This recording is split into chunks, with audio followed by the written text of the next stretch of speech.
and welcome to another episode of Epic Geek Out, the only show on the internet where the greatest hits album from Jesse and the Rippers from Full House is called Ripper Street. I'm your host, Chad. I'm your host, Rob, and today we're going to be reviewing BBC's new show, Ripper Street.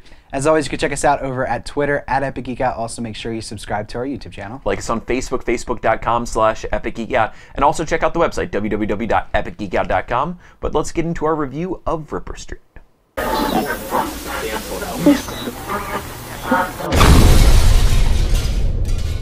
So today we're talking about a new BBC show. We're back again in TV for, there's a lot of new premieres, so we want to talk about this. Ripper Street. It actually premiered around Christmas time on normal BBC, BBC America, and towards the end of January. So we caught the pilot of it. There's 3 episodes out on BBC America so far. If you're in England, there's probably more, I think. You've probably seen all of them. 6 seasons. Yeah. Which don't exist. True. It's a joke. There are 8 episodes in this first season. They're not really a season, it's like a mini-series, they call them, I guess. It's British TV is yeah, what it is. And they already renewed it for a second set of episodes. So it stars, I'm going to read them because I do not know these actors off the top of my head. Matthew McFadyen, Jerome Flynn, who is from Game of Thrones, which we love, and also Adam Rothenberg as the captain in that. So 3 cops, one's kind of like a doctor. I don't know if he's actually like on the police force or he's just American. Sort of, I think he's American, like kind of they go to him to help. He's like the kind of like the doctor of the group. They're CSI-ish. Yeah, exactly. And it takes place more old shows. Late 1800s in England, in the East End, 6 months after the Jack the Ripper murders.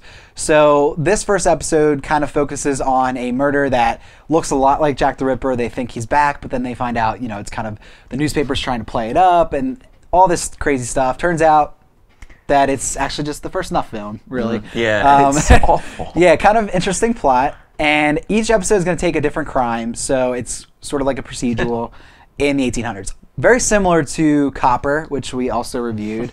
But I think that probably had more of a through line. I'm not sure. We didn't keep up with that show. But this seems very standalone-ish as far as what I've seen from the upcoming episodes. So we watched one episode. What do you think of it so far? Yeah, so see my review of Copper.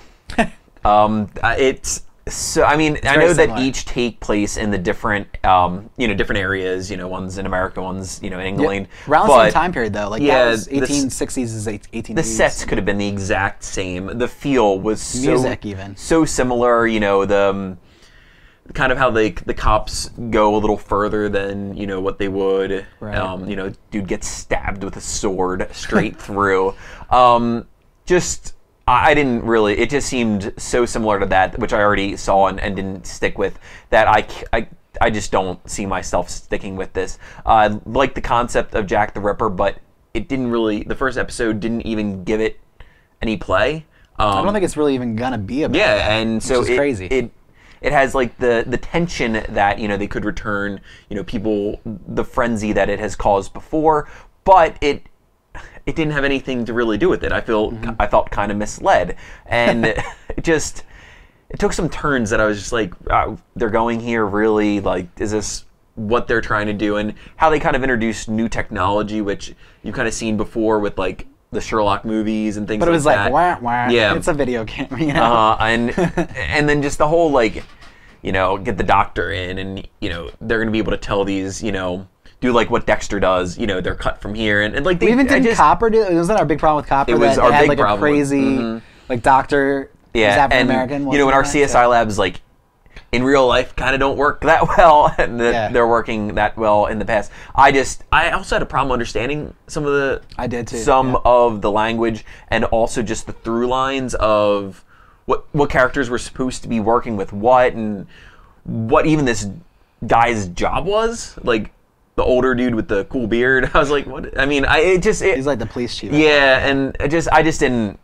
It's not my show, which but I'm sure people like it, and I'm sure there's things to get from it. But I'm not big on procedurals, and this didn't have enough to draw me in. The characters weren't strong enough for me. No one that I could really root behind, and they didn't go much into the characters. I didn't feel like. Yeah. So, I was confused when I started watching this. I thought I was watching Sherlock Holmes, the movie. Yeah. Pretty much like because the fight scene, the music sounded identical. It felt really weird, and it's definitely It's very similar to Copper. I did like it a tad bit more though. I really didn't like Copper, but this I liked a little bit more. I thought the 3 main characters were really interesting. I think that those could turn into like a really fun like ragtag group of guys, you know? Because like the one dude doesn't get along with the like the guy from Game of Thrones doesn't get along with the American. But like the one guy's like or, the lackey guy, the you know, and it felt a little bit more real than Copper, even though you know it kind of was a little ridiculous. Yeah. The main guy, I really liked his character. He actually reminded me. He looked kind of like the actor that plays the governor in Walking Dead a little bit, but David Morrissey. But yeah, I don't know. It's not something I probably will keep up with. The other doctor. Exactly, Yeah, exactly. awesome. It's not something I'll probably keep up with. I would have probably liked it a lot more had it been about Jack the Ripper directly, which they could have done that so cool where they tied it in, like had the overarching story be about Jack the Ripper, but then still had like the one-off mysteries they had to solve each week. And maybe they're going to bring Jack the Ripper in because they are saying, is he coming back? You know, stuff like that. It could be interesting. But the pilot didn't give you anything to be like, let's keep watching. It was just... Yeah, this is what we're doing. And I did have problems following a lot of the language and storylines just because they talk so fast in their accent and like it's English, yes, but you know it's kind of hard to understand at times. But. And also, you know, it's minor spoilerish, but you know the photographer who is processing the films, you know, why would he himself be processing films in a dungeon with one escape route? Because, you know, they were very flammable at the time. Like, it just seems so, I mean, it's so dumb. It's not common sense. No, just... Yeah, but I think what also hurt this was the first mystery, like the crime in this episode was not strong. I think it could have been a lot better. Because it was, like, real weird and, like, I don't know. Yeah. I mean, it had to do, like, Jack the Ripper is synonymous with the prostitution, but this was just took it a little bit too. And also how it starts weird.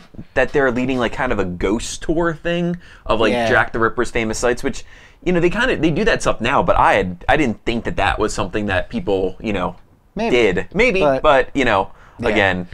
So overall, you know, not strong for us, but I don't know. I'll probably watch another one, but I probably won't. But you know, if you liked Copper, you're gonna like this, I think, because it's very similar to that. I think it's a little bit stronger characters. So.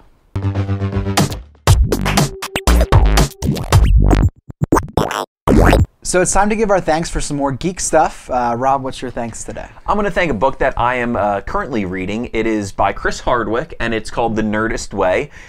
Picked it up, just heard about it through his podcast. Didn't realize it was actually a self-help book. Thought it was just going to be a book on, you know, kind of his career, podcasting in general, comedy, things like that. But it's kind of like that stuff, but with some helpful hints and stuff throughout it.